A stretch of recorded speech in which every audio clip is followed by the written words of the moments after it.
So the culture-centered approach is interested in the question of what happens when we take health information and try to make it accessible to marginalized communities. And most of the research points out that much of the interventions or campaigns are not sustainable. So the culture-centered approach really works on this idea that how do we turn this into a project of activism, in the project of advocacy. So I'm really glad to hear the experiences around this table in the context of activism and advocacy, to really make this sustainable in the context of policy and to make sure that the voices are heard in the ways that they need to be heard. So as a part of the process of the culture-centered approach, one of the things I would like to do is for us to go around the table and to hear your voices with respect to two questions that I will pose for you.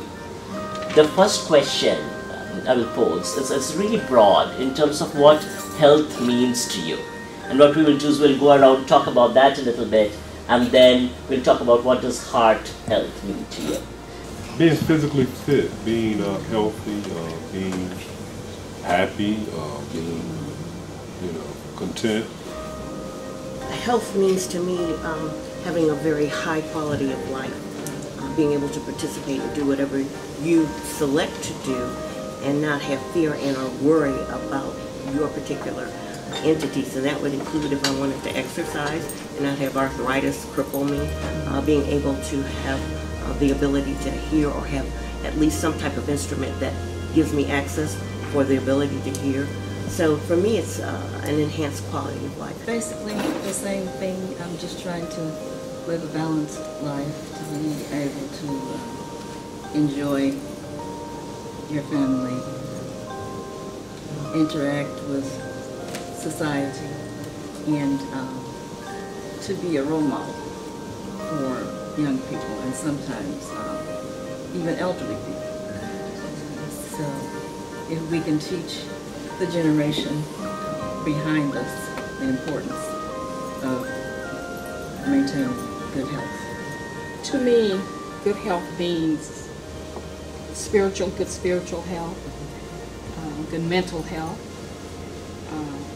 a good education, because certainly a lack of education is a health issue. A lack of housing is a health issue. And just a happy home life. And like you said, exercise,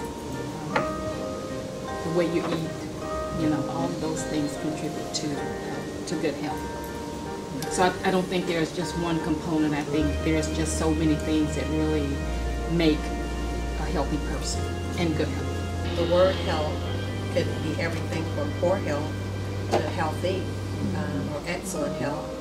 So I think of the word health as a present state of being whatever your health condition is, and I think it encompasses, like Rosie was saying, all aspects of your being, whether it's body, mind, spirit, as you said, your education, your ability to function in the society.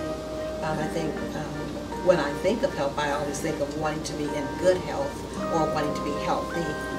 But I see health as just the present state of your condition, your being, your ability. I just believe health is a connection of modern medicine and community. That there has to be access, there has to be a level of education, a level of knowledge, and that's health. Without modern medicine and without community and those two coming together, we have nothing. So what does heart health mean to us? I guess it's a totality of our whole being, because when you think of heart health, now that you speak of it, it's a happy heart, a joyous heart, a healthy heart, physically, it's the whole encompassing of heart. And then if you go one step farther, a healthy heart, not just from the medical and physical stance, I think you would have to say a healthy heart would have to encompass the community.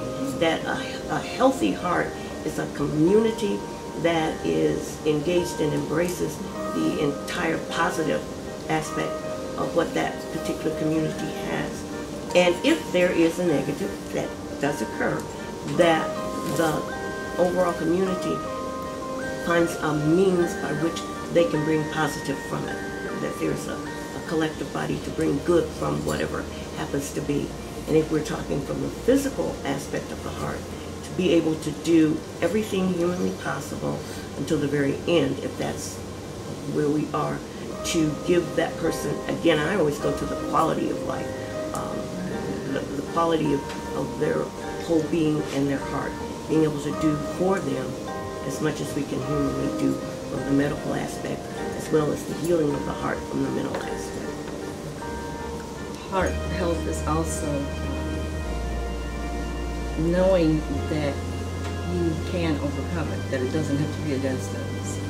That's where education comes in, and that's why this focus group is so important, because people need to know that they don't have to live with congestive heart failure, you know, that it is preventable, and that you can have a better quality of life even if you do have it. You know, we talk about prevention, but also we need to be educated about intervention, because we can live a quality life. We do a chronic disease program that educates on all chronic illnesses and not just prevention. There are some things that can be prevented, and there are some things that cannot be prevented. And so I think learning and being educated and learning how to live with those conditions is certainly just as important as prevention. I see it from a little different perspective. I see it as two functioning organs, the brain and the heart, working together. The heart being not as essential as the brain, but working simultaneously. Because if the brain is feeling good and the heart feels bad, then the brain feels bad. The brain feels good by having a good environment. The environment may be home, education, health, because sometimes we can have bad news in health, and that can affect us mentally, which can affect us physically, affect us like that brain. I think of the word stress for some reason. I think of, good stress versus bad stress. And when you were talking about, living in or working in marginal societies, I think about how definitely in the populations that we service, the stress issue is just so high. And even as a service provider, I find that stress is such a significant piece to heart disease. And then how can we learn, be educated from our lifestyle to not be in that same position at 83? And it makes me so aware that heart disease is preventable unless it's something that you're born with, a congenital condition, but that it can be prevented by changing how we see and how we respond to the lifestyles that we live in. Connection between the mind and the body. It's a health condition, but it's also an emotional condition as well. Some comments about a broken heart or how a person feels, and I know that I've had relatives and loved ones that once they got to a certain age, good heart, bad heart, once here they disconnected from the physical surroundings, then the body wasn't long to follow. So there's an emotional connection. So when I think of heart health, I think emotional and physical as well. This is beautiful. I'm so glad to be part of this journey with you.